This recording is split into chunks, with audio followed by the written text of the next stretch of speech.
Welcome to another episode of Gari-On, short for Garifuna Onward. Today we have Rosita Alvarez. Yes, I met her because of a cousin of mine, and we were at the Garifuna Mass. That's where I was first introduced to her, and since then, right. we've been getting to know each other. She's been very welcoming and helpful to me. So, I'm doing this show to bring more awareness to the Garifuna language and also the Garifuna culture and people. And I think, the best way to have our young people gain interest with the language is by our people telling their stories. So she's our guest today, and I will pass over the mic per se to her to talk about her background and how she started off to where she is now. So Miss Rosita, welcome. Thank you for joining me. You're welcome. Thank you for inviting me also. You're As welcome. stated, my name is Rosita Alvarez. I'm a Garifuna. I was born in Belize, specifically Dangriga. I went to school. My formative school was here in Dangriga before migrating to the United States with my family. And I was before migrating to the United States, I was presently employed by the government of Belize, local government. Uh, it was good. I don't have any complaints at the time, and I got an opportunity to migrate to the United States. And most of my family were already living in the United States, and that's how a lot of us go to the United States. The family are living there, and everybody wants you to come over. Mhm. So I did, and I enjoyed my life in the United States. I worked, I went to school, I attended Columbia University for 2 years. And after that, because I have children, I decided I had the education that I needed to get a job. So I decided to go into the job market, and I got a job with the Department of Education. While working with the Department of Education, I became a related service coordinator. I worked with children that needed special needs. I would say special need kids that needed services in counseling. They needed physical therapy. They needed speech therapy. And I enjoyed that job because maybe because of my community background, I enjoyed the job helping parents and Mhm. children. I, as a matter of fact, I retired from that job in 2020. When I retired, I decided to move back to Belize, not wholly, but winters I spend in Belize, and during the summers I'm in New York City. Mhm. So, and it has worked for me. I planned this. This was something I planned. It just didn't happen. It was Mhm. planned over the years. I planned that that's how I want to live when I reach retirement age, and I work towards it. So I am able to accomplish it, and that's what I'm doing right now. That's how I'm living. I live in Belize, Dangriga. I'm a Garifuna. I'm a Garifuna activist, and I live in Dangriga because here among my people, I'm doing the same thing. I'm helping. I'm very much a part of my community here in Dangriga. Um, One individual told me, "You went away for all these years." I said, "Yeah, but I never left my people." So I was Mhm. always visiting. I was always reaching out. They needed help, and I can help them. I help if I needed other people to come in so that we can accomplish whatever I was asked for. I do that. I go to my connections and I explain to them what we need. and how they can help. And it works. It works. So within that same time, while I'm doing community services, that's how I met Dorette. You know, I am the person that organized the Garifuna Settlement Day mass in New York, specifically Brooklyn, New York. Mhm. And by doing that, I have met so many people, both Garifuna people, people who are non-Garifuna. I met people from the government of the United States that are interested in indigenous people. I met them, I have conversations with them, and let them know that the Garifuna people are here, right? Because so many people don't know about the Garifuna people, but now they know, they're learning, and they're aware of the Mhm. Garifuna people. I went all the way to the United Nations. You know, the Oh, late Felix Miranda took me all the way to the United Nations so that we did a presentation on Garifuna people. Um, and through that, again, I met other people that are positive in trying to know and help the Garifuna people. So that's where I'm at right now. mhm. Okay. Thanks for that. So in terms of you growing up as a Garifuna, what was that like? Growing up Garifuna. Oh, that, well, actually, one of the best time in my life because people at my age right now, I'm not afraid nor ashamed to tell people I'm 69 years old. And everybody was like, "No, you're not." I said, "Yes, I am." I said, "Yes, I am." When I was growing up, I grew up in a Garifuna family. Both parents are Garifuna, my grandparents. So I grew up in a totally Garifuna family. Garifuna was the language at the time spoken at home. My late mom, she died 2 years ago at the age of 100, and she held on to her Garifuna culture, and that's the reason why I'm fluent in speaking Garifuna because I couldn't speak to my mother in any other language other than Garifuna. It was so helpful because my children also, but my children, I speak to them in Garifuna, they answer me in English. Mm, And my mother used to get very upset when I do that. Because she said, how do you expect these kids to speak the language if you allow them to speak to you in English? They mhm, do understand when I speak to them in Garifuna. They understand, but I allow them, and most of us modern parents, I think that's what we do. We allow them to speak in their language, whatever language they want to answer us in, and um and then we keep speaking the language. But again, I try my best to emphasize to them that they are Garifuna. I talk to them about the culture. All my children are aware of the culture, and all my children are aware that they are Garifuna because both myself and their father are Garifuna people. So I let them know, right? Wherever you go, you are a Garifuna, and don't be afraid or ashamed to profess yourself as a Garifuna because you've seen the way your mom lives.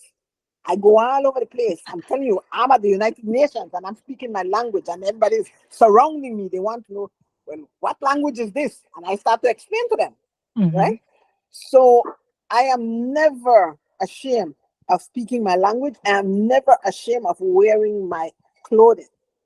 Never ashamed. As a matter of fact, I'm wearing my clothing, my Garifuna dress right now. 'Cause mhm, that's what I do, right? I wear my Garifuna clothes.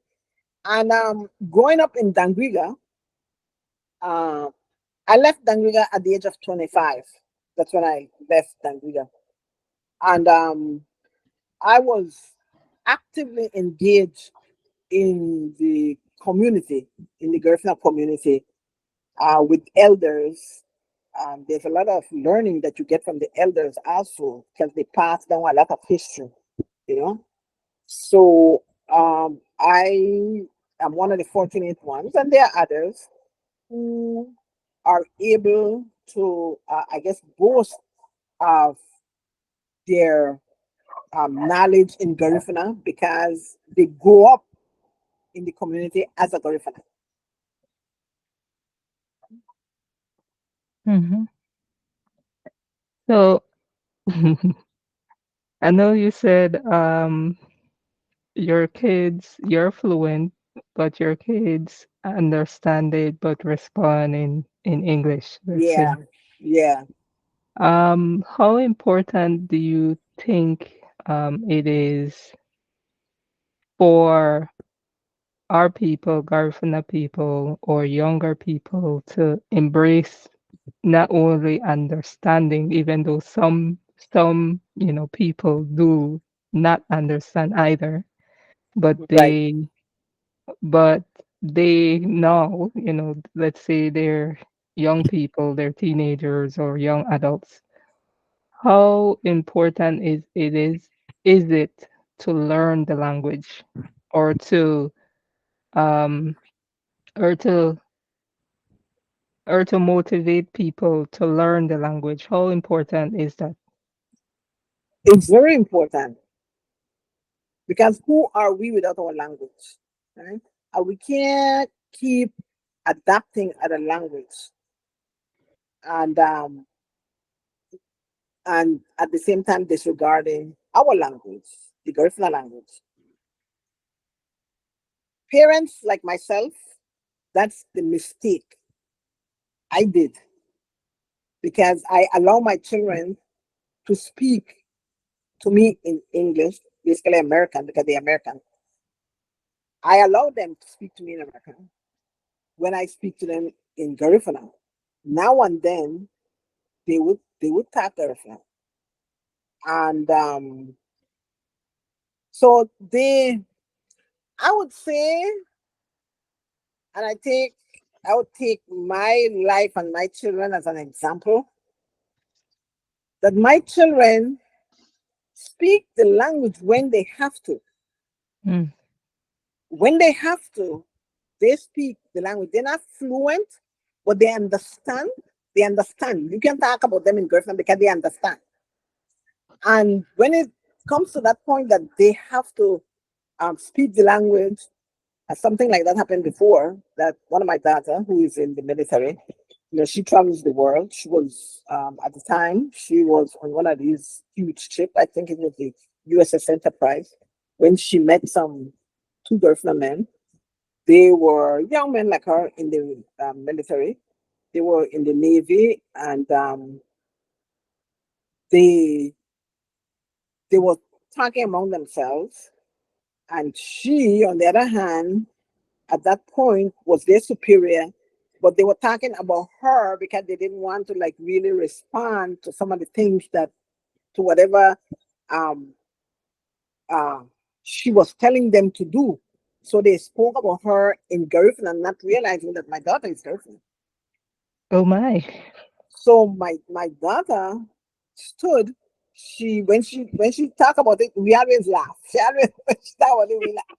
She stood and she looked at both of them, but it didn't dawn on them that maybe this woman understands what we are saying. It didn't dawn. They were just like ripping her apart. So they continued. She said she let them vent. And when she was tired, she asked them if they are done, but she asked them in Garifuna. She said to Oh them, my. she said to them, uh-huh, Gumuhadu. That we should ask them if they're done. And they almost fell out and because they realized that she was Garifuna. Oh wow. That was so funny. When my daughter was there, everybody in the home, she was on leave. When she told us, everybody was cracking up. And Wow. so I said, yes, they would have never in their lifetime figure out that you're Garifuna. She said, yes, mom. They Mhm. didn't know. So I answered them in Garifuna. Are you done? But I say it in Garifuna. She said they disappeared. She said she don't know where they went, but they just disappeared. It was Wow. so funny. She said when they came back, she said like a couple hours after that, they came back looking for her. And they apologized and they told her that they didn't know she was Garifuna. She said, yeah, I'm Garifuna. My parents are Garifuna. My grandparents are Garifuna. But we're from Dangriga. However, we all live in New York. She became good friends with them. Very Look good at friends. that. Very good friends with them. Because then, um, and again, these are some of the things we of today. Sometimes you just can't speak about someone in Garifuna because you don't know who understands Garifuna from Hudo. You may not Mhm, hear them speak Garifuna, but mm, they understand, mhm, right? They understand and they can reply to defend themselves. And then there are people they can reply to defend mhm, themselves, mhm, right? So it's important for children to learn our language. It's very important because I'm working with my grandchildren. I'm working with my grandchildren. I buy books for them, and when they call me, they'll greet me in Garifuna. You know, they live in the United States, American born, but I try to let them know who they are. So when they come to Belize, because they do visit Belize, and they won't be like in the dark, not to know what Garifuna is and what Garifuna is all about. Because then I'm trying my best to teach them to let them know, mhm, who they are and that they have a language. mhm. And how do you think us as people who are parents and aunts and uncles, adults, how do you think it's our responsibility? Well, I believe it's our responsibility to pass on the language because I believe a culture is as good as what it practices, including the language, the culture, the dance, all that in that Mhm. culture is comprised of. How important is it that parents or adults or you know or grandparents to teach the importance of why our culture is so unique, to embrace the language, to embrace the culture, and not be ashamed of it, like Right. some of us are. Um, in my side, that's it's extremely important that grandparents, pass on the information of being Garifuna and what is required also of Garifuna in order for our culture to live on and to continue. I've seen I've seen a lot of changes in the Ghana because the younger people adapt everything else that is not Garifuna, right? Anything else that's not Garifuna. The only time you see them really expressing themselves as Garifuna is when there is a Punta Fest, right? Or maybe a Paranda Fest. Those are Garifuna dances, and they're not dancing it in the right way. Very vulgar, right? Because they adapt some of the dances. What they do, they like include some of the dances that they see on social media. I want to make that a part of the punta or a part of the paranda. The only the only dance that I haven't seen our people actually engage in any vulgarity is when they dance to Google, because that you can't like use other ways or means of dance in Google, right? That's the only one that I see that they haven't um actually tried to wash off with something else. Now, if the parents and the grandparents, when they see things like that, I believe that they should be able to, or take that step to stop it. They could pull that person aside. They don't have to tackle the person out in public or look at the embarrassment. They could pull that person aside after the person get out the ring. Cause we dance in a ring as a Garifuna. When you get out the ring, they could pull the person aside and explain to that person, well, so and so, this is what you were doing. It's not appropriate. It's not, I mean, come on, that's not Garifuna. Let's keep it Garifuna, right? Um, but many a times they don't. They just let it go. They will talk about it now because I've witnessed that. They will talk about it, on the side. Oh, XYZ, XYZ, blah, blah, blah, blah, blah. But they don't say anything to correct. To Mm, correct. We as parents have to correct things like that. When we see things like that, we correct it because we know better. So because we know better and we are adults, we are parents, then we are grandparents, then we correct it. Hopefully that the person understands. Hopefully that the person, think about it and say, don't let me do that next time. Right? mhm, So then it comes to like the food, you know. We have our own food growing up. Growing up have their own food. Um and it's popular not only here in Dangriga, I would say not only in the country of Belize, but it's even popular in the United States because when our Garifuna people cook Garifuna food on weekends, that's a sold out right there. mhm, Because some of us don't want to cook it at home because we don't have time or we don't have the tools to cook it. So we don't want to cook it at home. But when we hear, okay, if we see an advertisement that this person is selling Garifuna food every weekend, every weekend we're there, we buying the Garifuna food. So I'll say that our food is popular and people eat our food, both at home and abroad. What I am talking about recently is our Garifuna attire. Many Garina don't wear the Garifuna attire. I don't know why. So I've been talking to people here in Dangriga where I'm based about wearing Garifuna attire, right? I'm not talking about the older people because the elders they wear the Garifuna attire no matter where they go. But again, we have to pass it down to the youths. Let them know that you know what, it's okay to wear Western clothes, but now and then maybe there's a certain activity which is going to be a lot of Garifuna the world. Wear your Garifuna attire.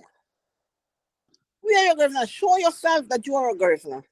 You may not want to wear the whole thing like tying your to put on the head tie because me sometimes I don't put the head tie on either. I want to put the head tie on if I'm going to activity that's going to be spiritual. If I'm going to a spiritual activity, I will mhm, tie my head because I have to, right? That's a part of my outfit. I have to tie my head. But if I'm only going to maybe a birthday party and I want to wear my girlfriend outfit, I'm not going to tie my head. Like if I go to the regular Sunday mass, I'm not going to tie my head because I don't really have to. I could if I want to, then we got hot, so I can't tie my head. Yeah, but when I go to a spiritual event, yes, I'll tie my head, because that's a part of the attire. So I mhm. have to tie my hair. Okay. All right. And let's talk a little bit about your work at Ministry of Education. How, what were some of the challenges that you face and what did you learn from them, to make you who you are today? Because I believe every experience that we have teaches you something about others and about yourself, and you get wiser you know, as you journey on. Let's put it that way. Yes, it's true. When I went into the Department of Education, because I wanted to be an active, to play an active role with my children in school because my children were young, and I didn't know much about the American education because I grew up in Belize and I was taught the British way. Right? And now I have children and they go to school in America. They are in the American system. And I had no knowledge of the American system. I used to hear so many things, but I didn't know anything much about the American system. And I was very active in my children's life once they were in school, getting to know the teachers and stuff like that at the time. So I was working for a private um, private firm at the time. So this happened. I got into the Department of Education because of a friend. One day I ran into her and we were talking from one thing to another. And she told me that she asked me where I work, and I told her where I work. Then she said, they're hiring at the Department of Education. Would you like to um, consider that? Maybe you could come in. And she said, I'll tell you where to go to put your application. At that time, it wasn't like today that everything is through computer, everything is Mhm. electronic. That time you have to actually go in there, right?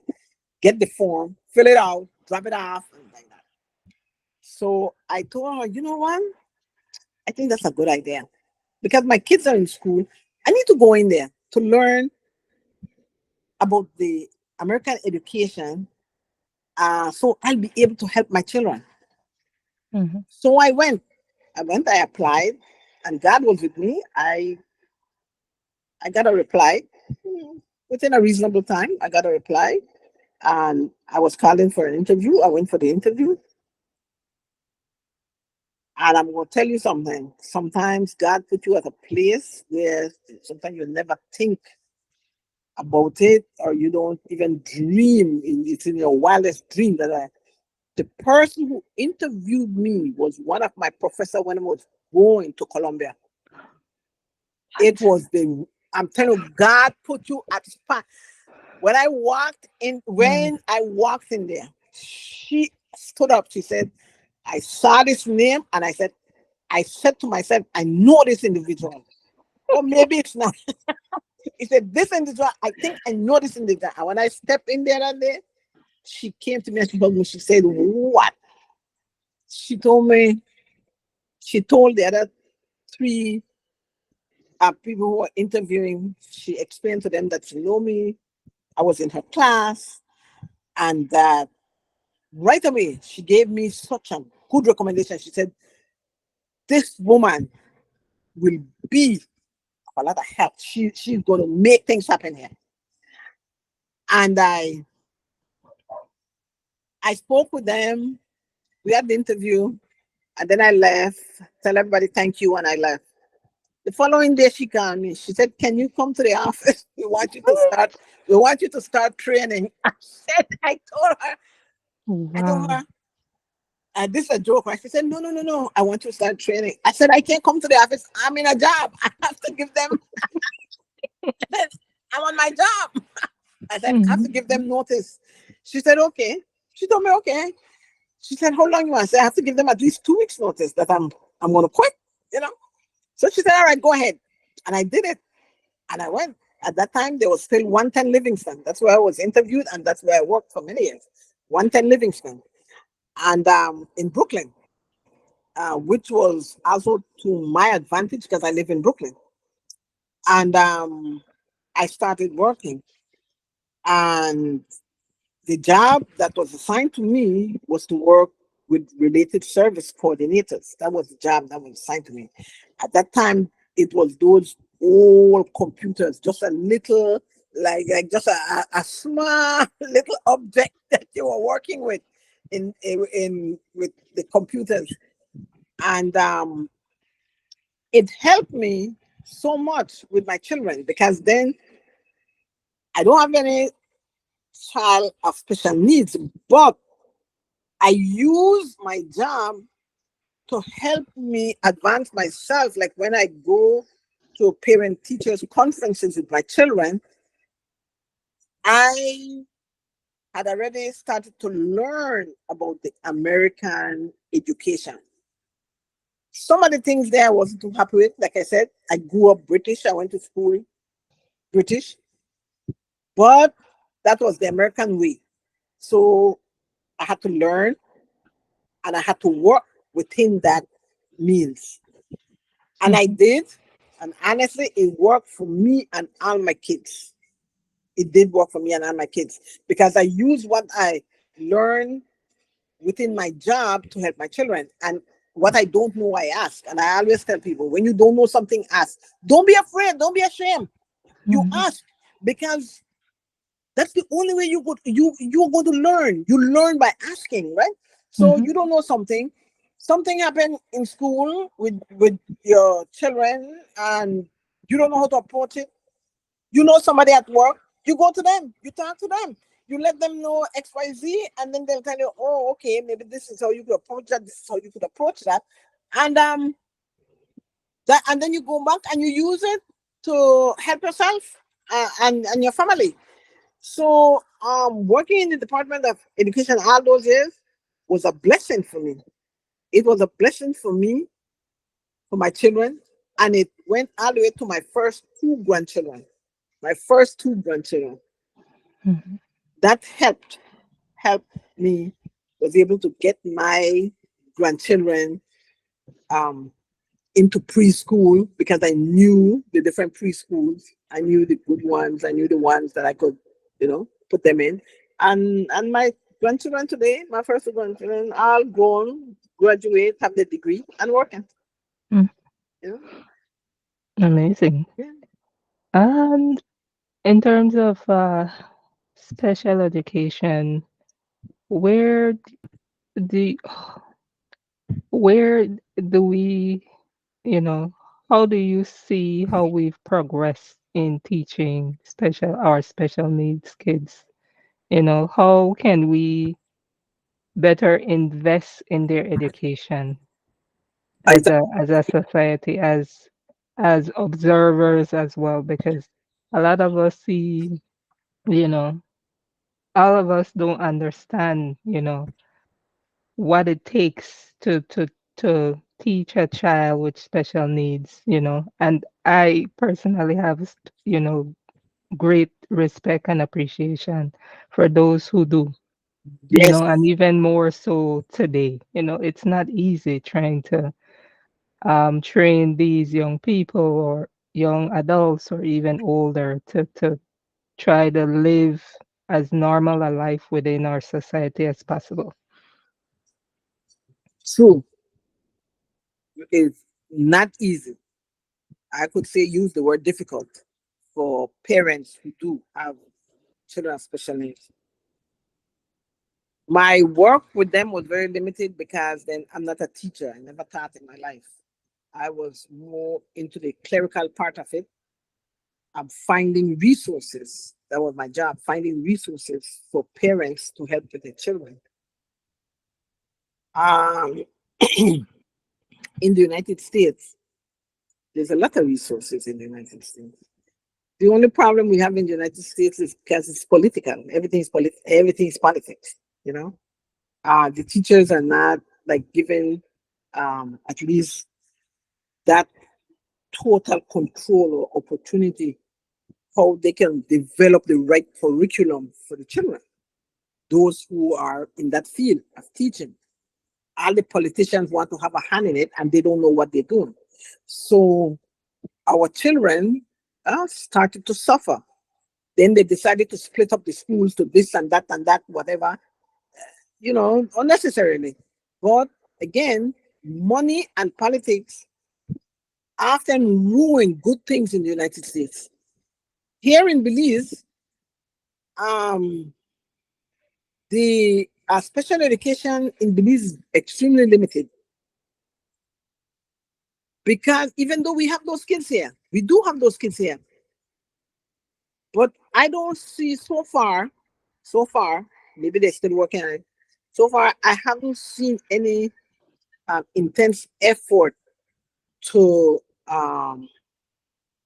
teach those kids or to do for those special needs kids, to actually excel in education, because most of the time you notice that after the child here in Belize will be in school until they reach, I would say, sixth standard, and then they're on their own. They won't go beyond that, and then they say, "Oh, they can't go beyond that because they have a disability in learning." But that doesn't mean that the child cannot be placed maybe in a technical school whereby they could work hands-on. Mhm. Maybe they can't do it books, then they're not book smart but hands-on.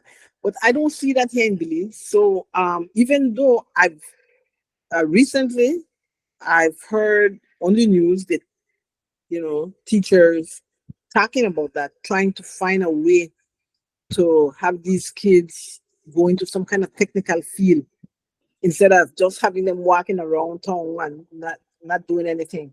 Mhm. You um, it's difficult, but they have to work on it. It's something that um, everybody have to work on it. Even the government have to work on it.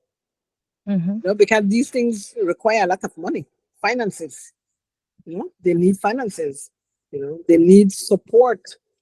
Um, Sometimes they even need support all the way up in the cabinet and the House of Representatives, all those places. They need help. Mhm. Mhm. If only they give the teachers, because I always believe in teachers, and I give the teachers the benefit of the doubt all the time. I'm not saying that all teachers are perfect and all teachers don't do evil things. I'm not saying that, but majority of the teachers work hard. Majority of the teachers love their students. Majority, and I give that over 90%. 90% of the teachers love their children and always want good things to happen. They always, profess good things for the children, for the students. So that's an area that I think needs a lot of work. Special needs, they need a lot of work. Mhm. Okay, so I want to change gears a little bit. So I'm going to show you some images and you tell me the Garifuna word for those images. Okay, All right. so I'll share my screen. Let's see here.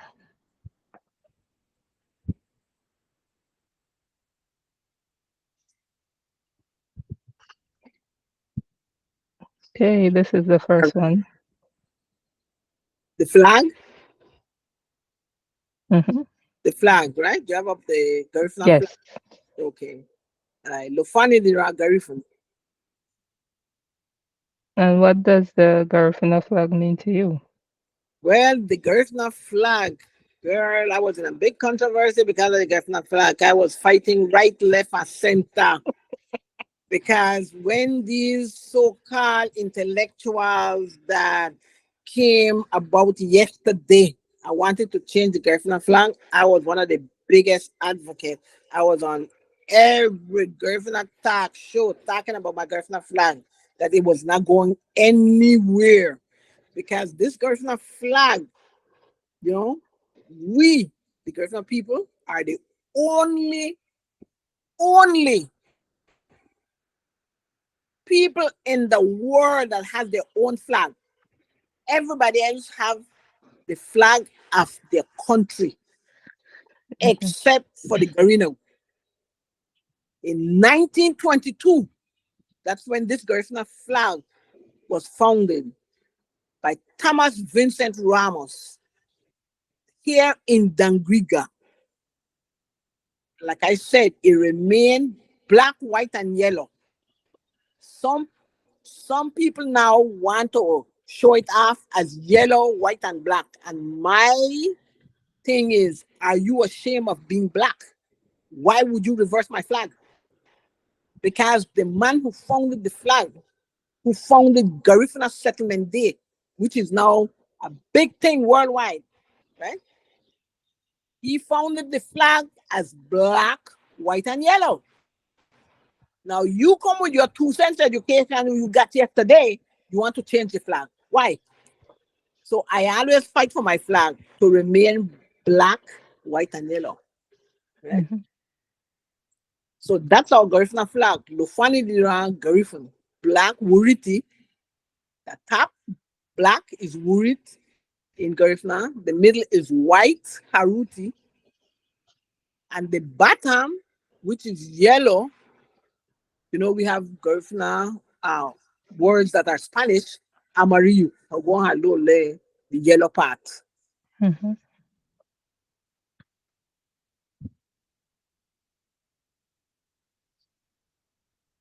Okay. Now this is our drum, Wagaru, right? Wagaru, very important. Garau.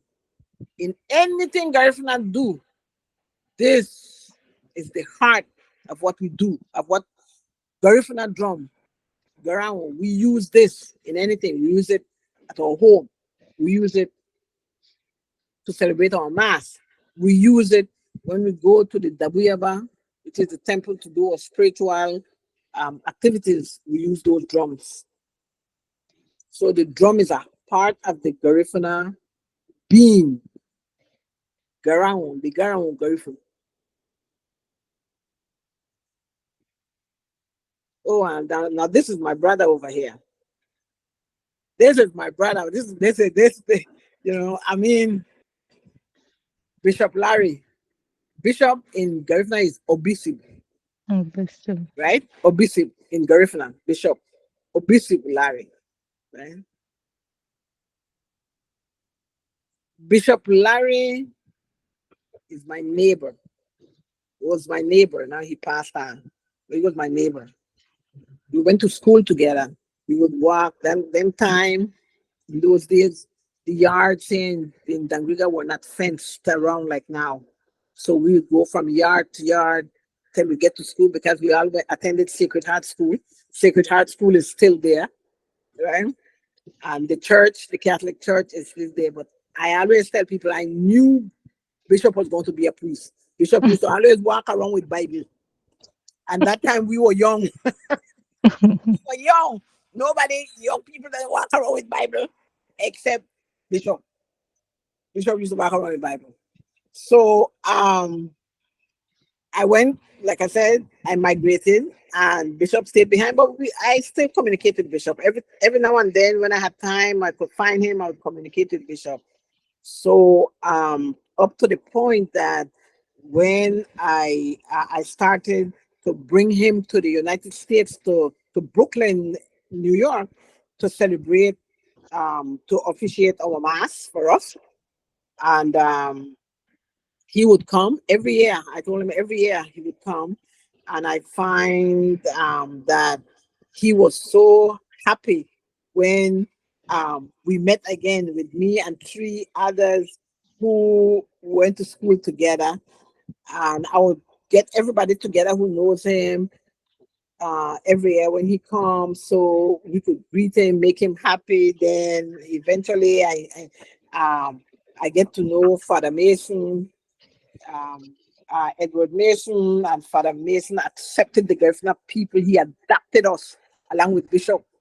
So Bishop used to stay at his family because he have a lot of family in New York. Mhm. Um, but then after he was ordained bishop, then Father Mason said, well, it's not going to be too appropriate for him to stay there. So, and I have the space, I have a rectory. I want him to stay with me. I said, sure, just let him know that that's what you want. Mhm. And I'll find out what he said. Bishop said, sure. And they have Yvette Francisco. She was the driver at the time. Every year, Bishop comes, she'll go pick him up, take him around to everybody that he needs to meet, and bring take him back to the airport. But Bishop had a good time when he go to New York. Bishop loved New York. At their times, Bishop goes to New York and will not go to California. He would go right back to Belize. Everybody, and I was Wow. I was blamed for that. I said, you did that, you did that. I had nothing to do with it. They blamed me for it. Bishop, oh, Bishop loved me. Yeah. Yeah, he was well treated. He was well treated. I'm not saying that he wasn't well treated in California too. He did. But then, to me, maybe because he had more of his family members living in Brooklyn. Mm. So when he comes to Brooklyn, he's with his family members that he only see like maybe once a year. So he prefers spend more time with them. you know. But oh, we miss him so much. We miss him Mhm. so much. And I was fortunate enough that I was back in Belize when Bishop came after the illness. So when he came back to Belize, that the his sister texted me and she told me she lives in Virginia. She told me, okay, Bishop will be in Belize in 2 days. I was so happy because I'm like, wow, this is good news. But I didn't know he was he was terminal. I didn't know he Mhm. was terminal. Anyway, I look forward to seeing him. He came to Dangriga and I saw him. I spoke to him in Dangriga, and that's when I saw that Bishop was terminal. Yes, that's when I thought Bishop was terminal. Everybody was praying for his recovery and his well-being, but only God knows. Because Mhm. Bishop was so young, but he got sick. He got Mhm. sick. Yeah, but I was here, and I was happy I was here because I was able to attend. His funeral, his Mhm. memorial. I was able to attend. Mhm. So Bishop will be sorely. Oh my goodness, he'll be surely missed. He'll Mhm. be surely missed. Yes, I mean he's Garifuna and he was Yes, a bishop, which is rare, I know, This right? is rare. Yes. And I used, because we used to pull him out when he would come to New York, when we have our reception. So I'll tell him, Babina Hataya Uwe. I tell him, you go dance here today, no? And you that bishop or you that girlfriend, you are dancing today, no?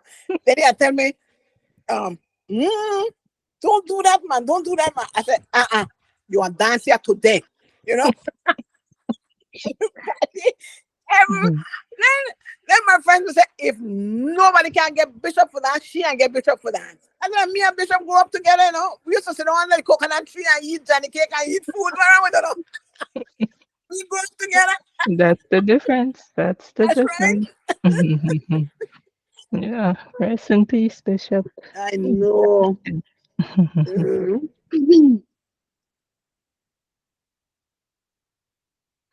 All right. So this is another one. Oh, Maria Gonflit. Yeah.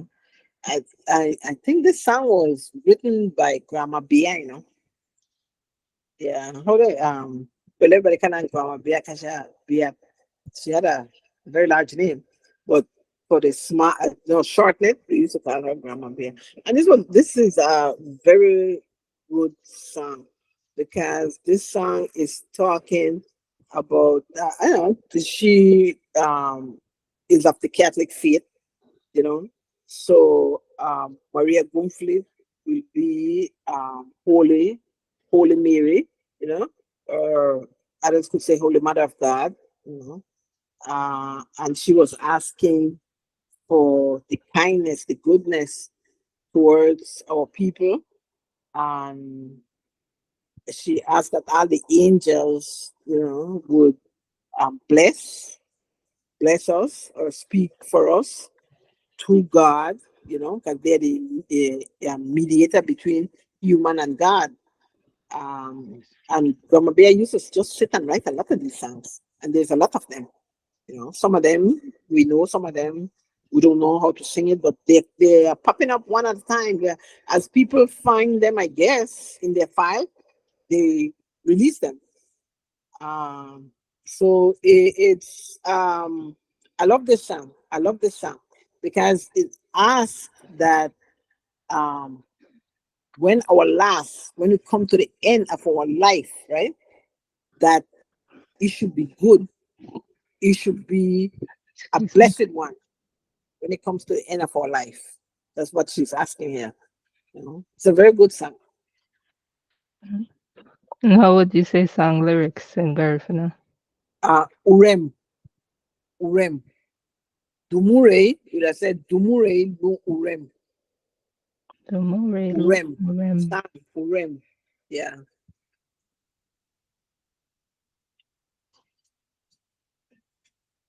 Nancy, it's a pig biru. Biru, it's like Biru. biru. And what's the significance in our culture? Well, the pig is used during the degu, you know. Pig is used during the degu, yeah, for offering. Offering, and people will eat out of it too, because in the Garifuna race, language, and community, in our culture, when we have the degu, it's not everything that's thrown away. Everything is not thrown away. They may, I would say they will kill two, three pigs, but a part of that meat from the pig is cooked for the people to eat, and the rest will be put on the altar that we are offering to the ancestors. That part is buried. That part is buried, but the rest is given away to the people so that they can eat. So it's highly used in that ceremony. They do. They use it sometimes in the chubu too. Sometimes in the chubu they use a pig.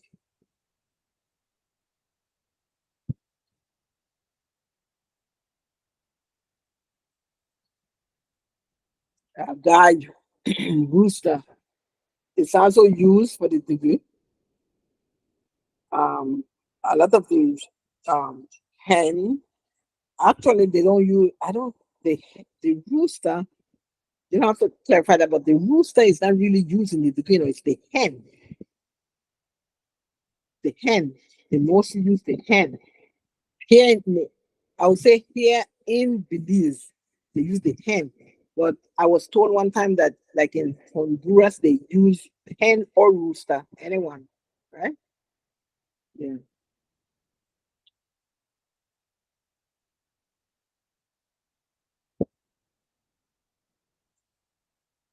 You had the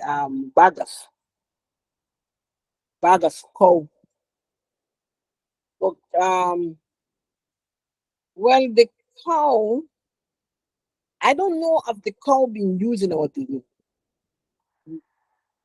Maybe nowadays, cause people.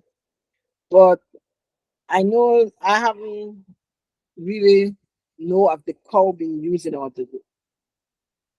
Biru, but these are bagas utile bagas. They are usually they give them people to eat them as meat. They're slaughtered, cut up, and sold at the market for meat. Bagas.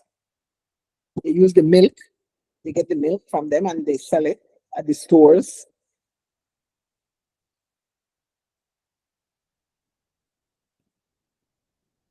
Baru. Now this is a part of our food, of our Garifuna food. Baru, green plantain. Baru. This is what we use to make hudut. Right? This is what we use to make hudut. Baru. We cook this, we peel off the green skin, cook it, put it to cool off, then we beat it to make our gravy with our fish. This is the Garifuna staple hudut.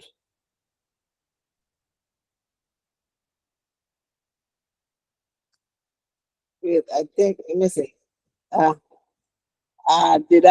are you on mute?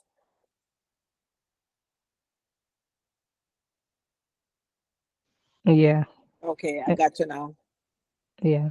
I said Benaru. I haven't had Hudot in a while now. Too long. I know, right? Well, during the winter time, nobody sell hudut the New Year. Even they want to come out. But during now that it's getting warm, yeah, Hmm. will people start to sell? People start to sell. I don't know if Miss Alice. I don't think so. I haven't heard of her selling with it in a long time. But right now I'm here in Belize. But she used to cook with it sometimes every week, every 2 weeks. She'll cook Hudo at her house. But I know other people too in in New York that cook Hudo. I know other Garifuna people that cook Mhm. Hudo. And I even know people in the Bronx because I love my Hudo. I go all the way into the Bronx to buy my Hudo. I drive all the way out there. Because when they cook Hudo, when they know, I don't know if I recently text me, she said, "Are you back?" I said, "No, I'm back over the summer." They would text me and say, you know, Rosita, we're having Hudo sale. I say, okay, sure, I'll be there. Mhm.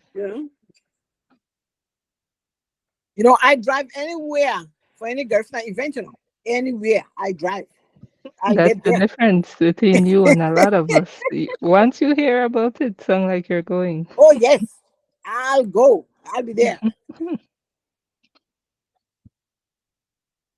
I'll take your cousin along with me too. I'll tell her, get ready. Saturday we're going X, Y, and Z. Then Yeah, yeah, I've heard yeah, about those trips. yeah. I'll take her. She gets ready. I said, let's go. Mhm, mhm. And this picture? Oh, beaming. Banana. Green banana beaming. Green banana in our regular culture, we use green banana um to make like tapo, right? Um we use it. We sometimes people um eat it, they beat it, and then they eat it with gravy too and fish. But we I also, didn't know that. yeah, some people beat it and they eat it with gravy and fish. But we Mm, use green banana, you could grate it and then you season it up and you could fry it. Tahara haya too. Tahara. You fry mhm, it up and you eat it. You could eat it for breakfast like that. And when you make the tahara, once you season it, you don't even need no meat. You just eat it just like that. mhm, Then with the green banana, we also make darasa, which is a staple of ours to darasa. We eat the darasa with chicken. You can eat it with any kind of meat you want. I like it with fish, but mhm, most of the time people eat it with chicken who don't want fish. They even stew pork and stuff like that. Then mm, there's a porridge that you make out of green banana too. You have to peel it, dry it, and then you make gumbude. That's a porridge, Garifuna porridge out of banana. Since I'm here, I've always buy it, but recently I run out and I just can't find the woman that make it. And that she live all the way in New Site, Miss Sabal. And I haven't been able to get over there to buy me a couple packages of it because I buy it from them by the pound. okay. And also you could make bundiga. Maybe. Yes, bundiga. I love that bundiga with the both ways. You could make it like in coconut milk, or you could brown flour gravy, and you could cook your bundiga with it. Mhm, If you can't deal with the coconut, you could do it with the brown gravy. You know, and bundiga, that's a hot sale.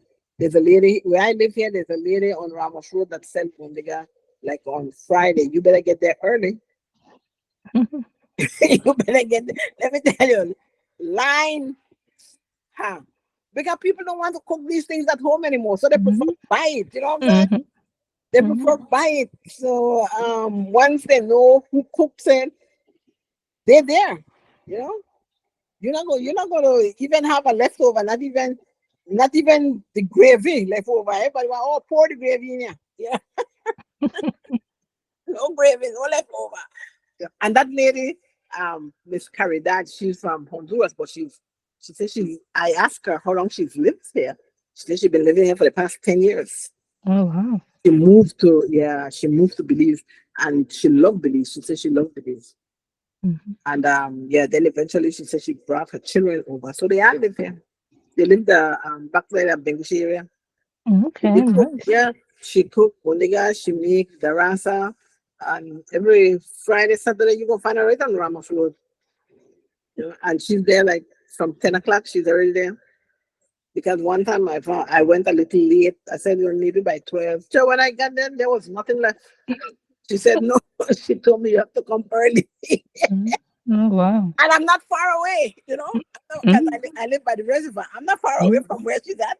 I mm, said, oh, okay. So I know next time. I went early and I got my amount. mm, Yeah. Oh, this is the Garifuna Dictionary Garrett. The Garrett. This Garifuna Dictionary, I always ask people to buy and keep a Garifuna Dictionary. They need it because even me, I keep Garifuna Dictionary. I have this one and I have the original one also. Right? It's good to have for reference. I use it basically to reference spelling, to spell the Garifuna words, because sometimes we pronounce Garifuna words a little different, and then we spell it the way we pronounce it. So I use the Garifuna dictionary, especially if I'm writing something in Garifuna that is going to be maybe published. I use the Garifuna dictionary to make sure my spelling is correct. Yeah. So mm, I encourage anybody to buy this Garifuna dictionary. Once they could get it, buy it. When this dictionary, the first one that was published, I came to Dangriga around the same time, and I bought one for all my children. So all my children household have the original Garifuna dictionary. Then when this one came out, I bought this again I took it to America at the time, and I gave it to a lot of people, a lot of my friends. I even gave um the Saint Vincent Mission one. You mhm. So that's so just like in terms of having the language more accessible, that's kind of w- some of that is one of the missions that I'm on. How Uh-huh. do we make the Garifuna language more accessible besides having it in a dictionary? How do we make it more accessible, especially for young people? They're into to social media now, the Yeah. YouTube, the Facebook, the Instagram, the Twitter, the TikTok. How do we make the language more accessible to meet our young people, especially where they are? And that's the way we have to go. We have to use social media. Social media is going to be the one to help us reach the young people. So that's where the benefit of this dictionary comes in. Because whatever we put on social media, I always encourage and emphasize that we put the right thing. That's the only way we will teach our children in the right way. We can't put any old nonsense on social media and tell our people, our children, that we're teaching them Garifuna. So using social media, and we don't have to begin large. We just start a little at a time, with one word in Garifuna, and then interpret in English, put the Garifuna word, the English word, and then later on we start sentences, because one way, like I said, I was never a teacher, I never taught in school, but I always believe, and I see it happen too, that using songs also work, because my grandchildren could sing in Garifuna, even though they do not speak the language fluently, but they could sing in Garifuna, right? They sing. So that's a way that we could use it too. I have my cousin James Lavelle. He was here for a month, a month to 2 months earlier this year. I was already here. And he conducted a class at Sacred Heart with children, young children. And he conducted this class by teaching them songs in Garifuna. And these kids learned. He invited me one day to one of the class, and I went, and I sat there and I see how these kids interact with James in the Garifuna language through the songs. Oh, wow. Yeah. So using songs in Garifuna is also helpful. It's also helpful to teach the younger children, you know. And okay, walking around here, moving around here in Dangriga,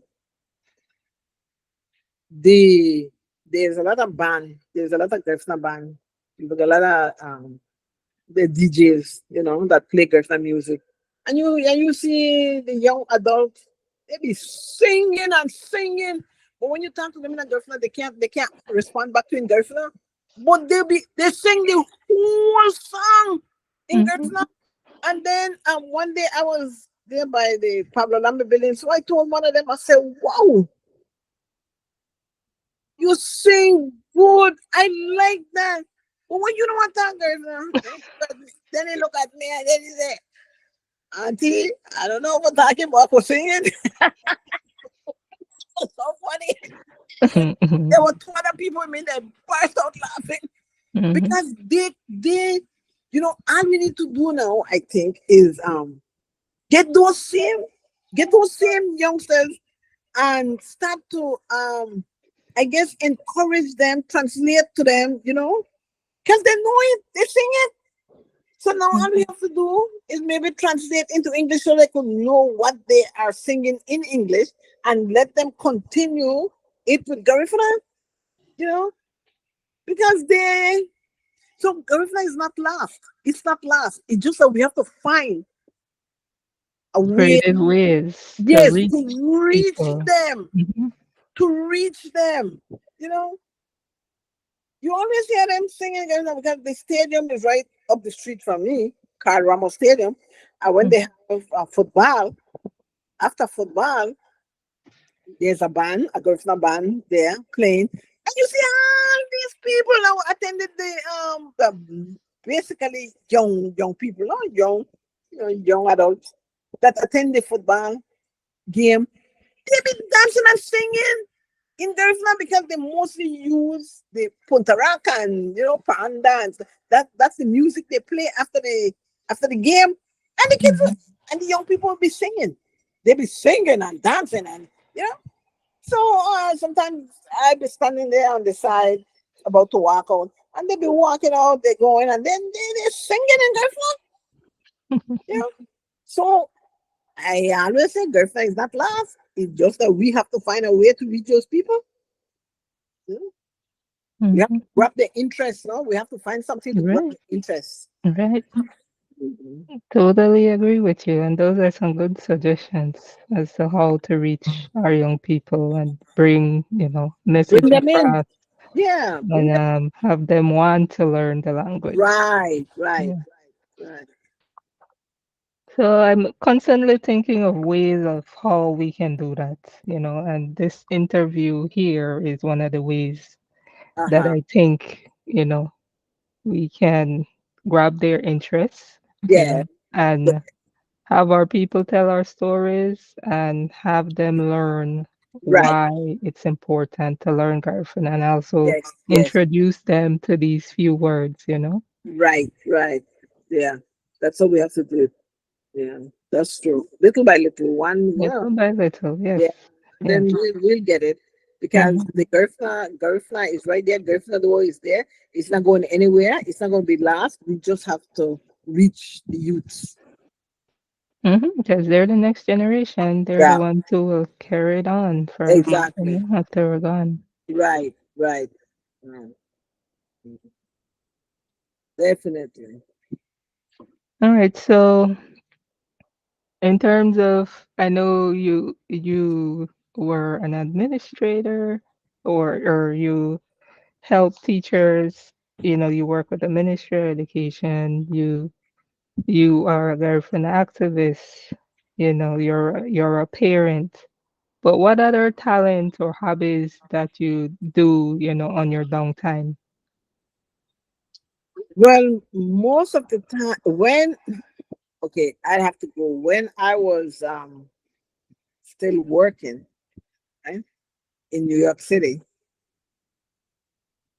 I always get involved with getting people together. We always have like community discussions with basically migrants and people, both from Honduras, Guatemala, and Belize, right? Get them together. We talk about different things, um, and we find ways of supporting each other. And I was very much active in that. That's the reason why, like I tell you, I used to go anywhere. I drive to go anywhere to be at these different functions. I would visit Casa Yurume, where they would have a lot of Garifuna activities. Like um, they used to have classes, Garifuna classes there, and I would go. I was very helpful with them because I was able to translate into English much easier than them because I grew up English because I'm from a British country, but they're mostly Spanish. So they were grateful for my help when I would come. Then I would bring Prudential with me because she's also, well, she was a teacher. I was never, but she was a teacher, so she is able to help a lot with that.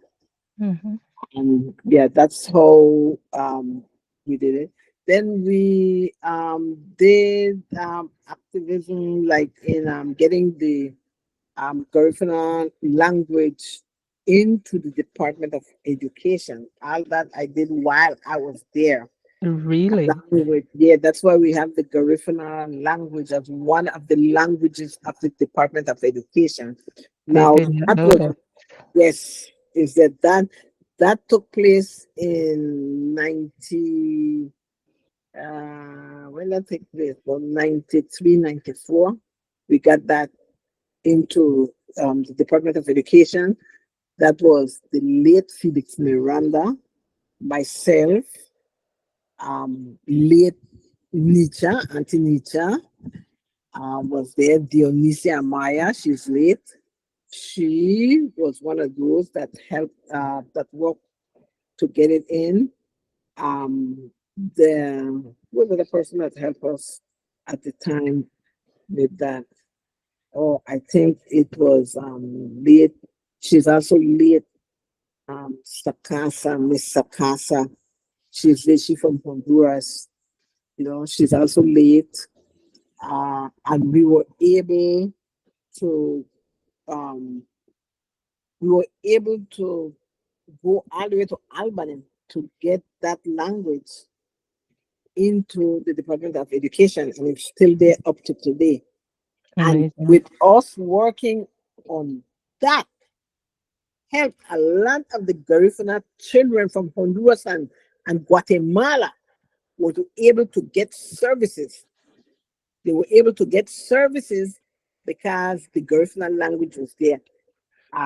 So at that point of time, English became their second language, and so they were able to get services.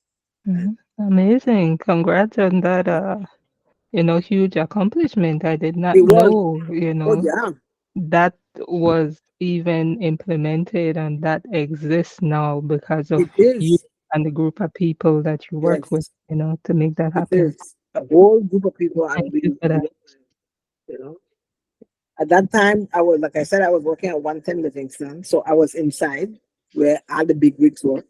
And then Nisha, Miss Nisha was um, she was a teacher. Mrs. Sakasa was a teacher, and late Felix Miranda, he worked for the Department of Transportation. And so we would come together and we meet and discuss the whole thing. Then also involve we also involved the mayor. At the time, the mayor was late David Dinkins. He was the mayor, and he helped us with that to reach out to the people that we needed to get it done. During that same time, we also, through the help of late Mayor David Dinkins, we were able to get Garifuna Settlement the 19th of November. we are able to get the 19th of November, Garifuna Settlement Day, also into New York City for them to recognize. We had a proclamation recognizing Garifuna Settlement Day, 19th of November in New York City through our work with David Jenkins. We were able to get that. Beautiful. Yeah. Wow.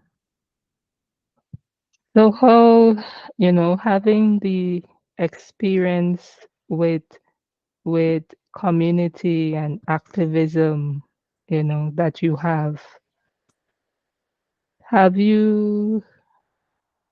you sort of like tutor or mentor younger people to learn the ways of how to get, things like these done within their community?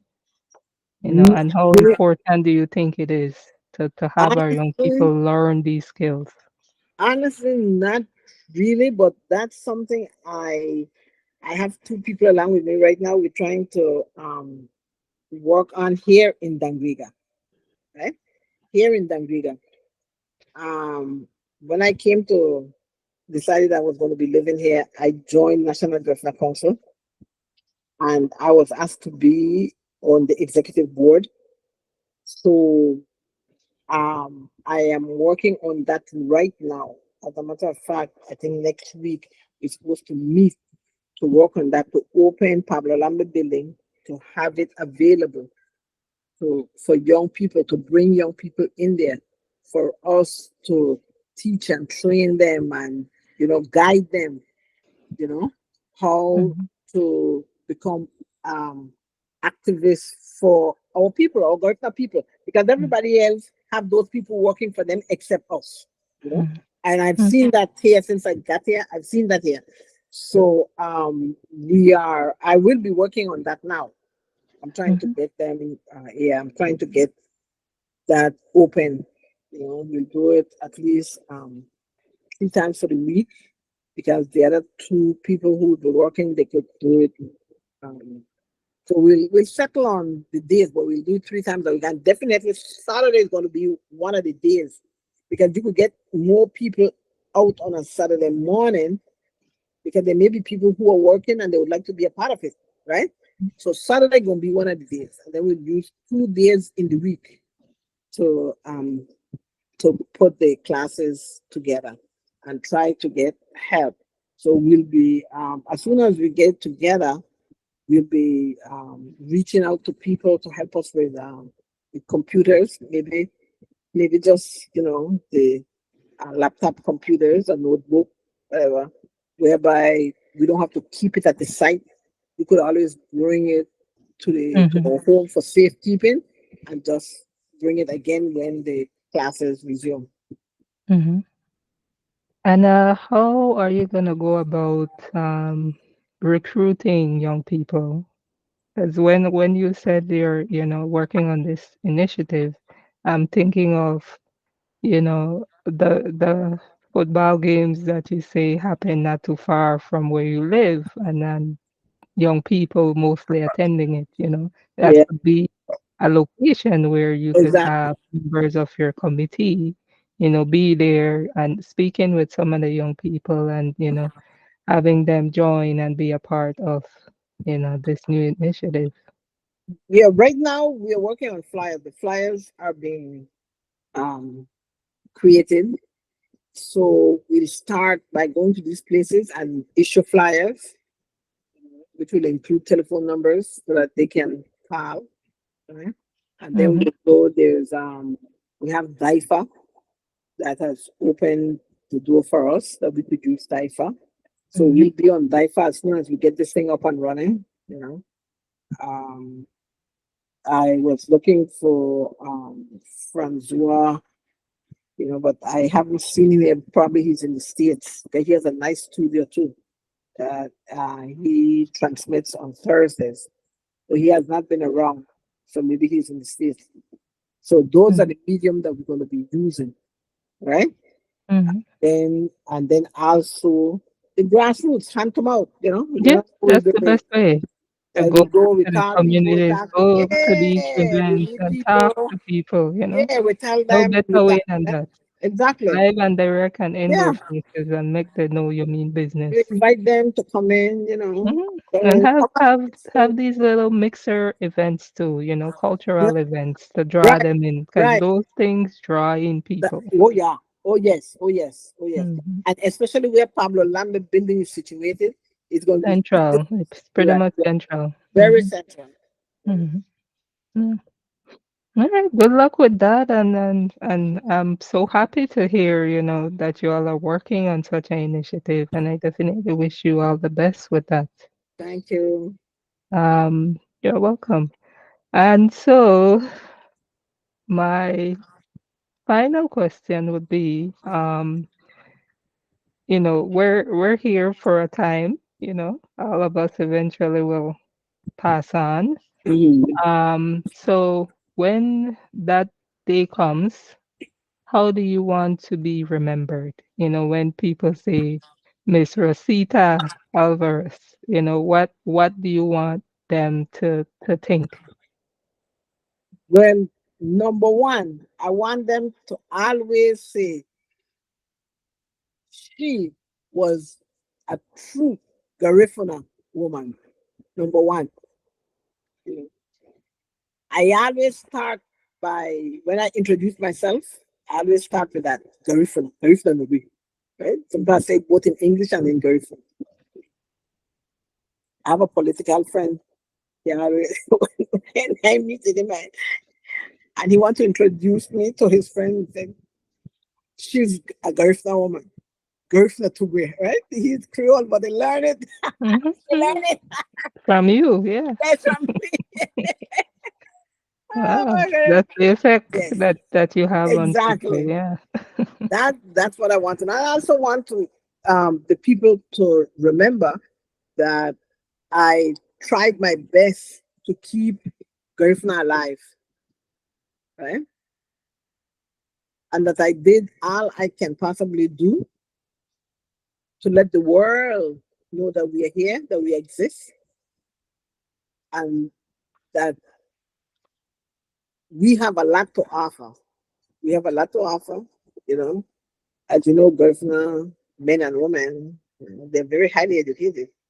So we are once we I would say once we get into the fabric of the community anywhere we go and look at what we have done in New York, right?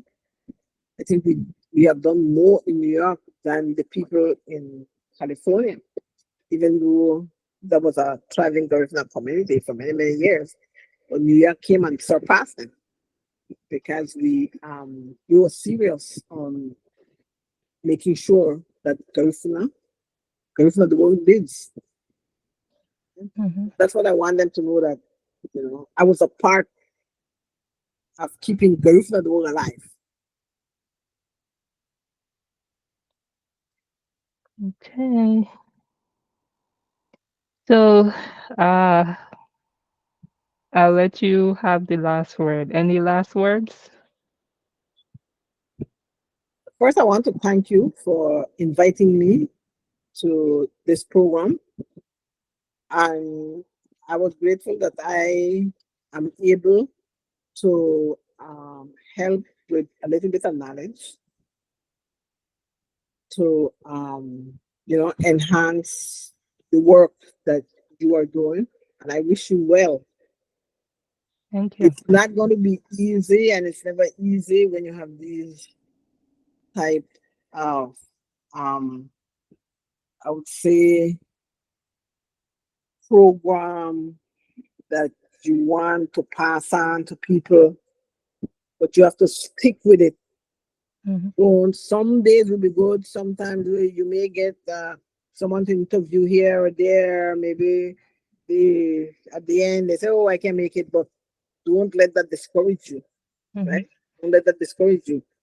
Always be prepared that if a guest can't show up, or if a guest would say at the last minute, "I can't do it," have something available to continue with your program on that mhm. day. Have something that you could share on that day, because then being consistent is the best thing ever. And that's Mhm. how I think I've made it this far, because I'm very consistent in what I do. Mhm.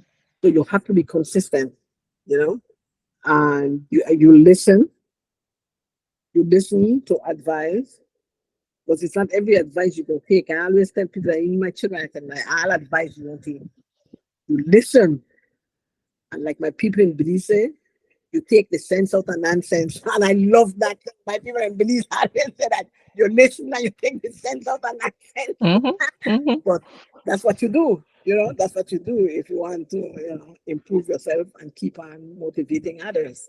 So I wish you all the best, all in all. And this was good.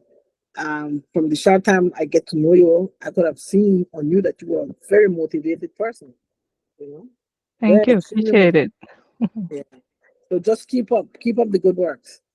Thank you, ma'am. Thank Yeah, you. So, Miss you're welcome. Rosita, thank you for joining me. Much You're welcome. appreciated. Sarah May, Sarah May, Sarah May. Okay, I'll see you over the summer. All See right. you. Take Okay. care.